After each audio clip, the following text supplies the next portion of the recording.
एक और मजेदार कहानी सुनिए, एक मूर्ख कौवे और चालाक लोमड़ी की।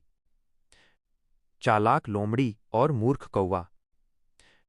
एक जमाने की बात है, एक जंगल में कालू नाम का एक कौवा रहता था।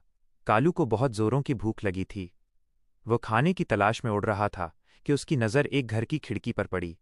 वहां एक मेज पर पनीर का एक बड़ा टुकड़ा रखा था। कार्टून दृश्य। कालू कौवा तेजी से उड़ रहा है। उसकी आंखें पनीर पर टिकी हैं और मुंह में पानी आ रहा है। कालू ने फौरन नीचे उड़ान भरी, झट से उस पनीर के टुकड़े को अपनी चोंच में दबाया और उड़कर पास के एक पेड़ की सबसे ऊंची डाल पर बैठ गया ताकि आराम से खा सके। लोमड़ी की चाल। उसी समय जंगल की चालाक लोमड़ी, जिसका नाम मीना था, उस पेड़ के नीचे से गुजर रही थी। मीना ने ऊपर देखा और कौवे की चोंच में पीला पीला स्वादिष्ट पनीर देखा।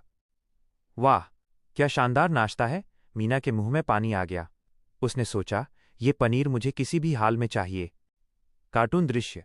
मीना लोमड़ी जमीन पर खड़ी है, पनीर को देख रही है और उसके दिमाग में शैतानी विचार आ रहे हैं।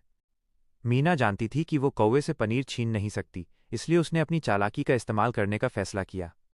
वो प्यार से कौवे की ओर देखने लगी और मीठी आवाज में बोली, नमस्ते प्यारे कालू भाई। वाह, तुम कितने सुंदर हो! तुम्हारे पंख तो काले मखमली हैं और तुम्हारी आंखें कितनी चमक रही हैं। कालू कौवा यह सुनकर थोड़ा अकड़ गया। उसने सोचा, हाँ, मैं तो हूं ही शानदार। लेकिन उसने चोंच नहीं खोली ताकि पनीर गिर न जाए। चालाकी का जाल। मीना लोमड़ी ने देखा कि उसकी चापलूसी काम कर रही है। उसने अपनी आवाज और भी मधुर करते हुए कहा, कालू भाई, मैंने सुना है कि तुम्हारा गाना पूरे जंगल में सबसे मधुर है। क्या तुम मुझे एक गाना सुनाओगे? बस एक छोटा सा गाना। यह सुनकर मूर्ख कालू खुशी से फूला नहीं समाया। किसी ने उसकी इतनी तारीफ पहले कभी नहीं की थी। वो अपनी तारीफ सुनकर इतना खुश हो गया कि सोचना ही भूल गया। उसने अपनी मीठी आवाज दिखाने के लिए जैसे ही गाने के लिए अपनी चोंच खोली। कार्टून दृश्य। कालू कौवा सीना फुलाकर आंखें बंद करके कांव कांव करने के लिए मुंह खोलता है। धड़ाम! पनीर का टुकड़ा नीचे जमीन पर गिर गया। मीना लोमड़ी तो इसी इंतजार में थी।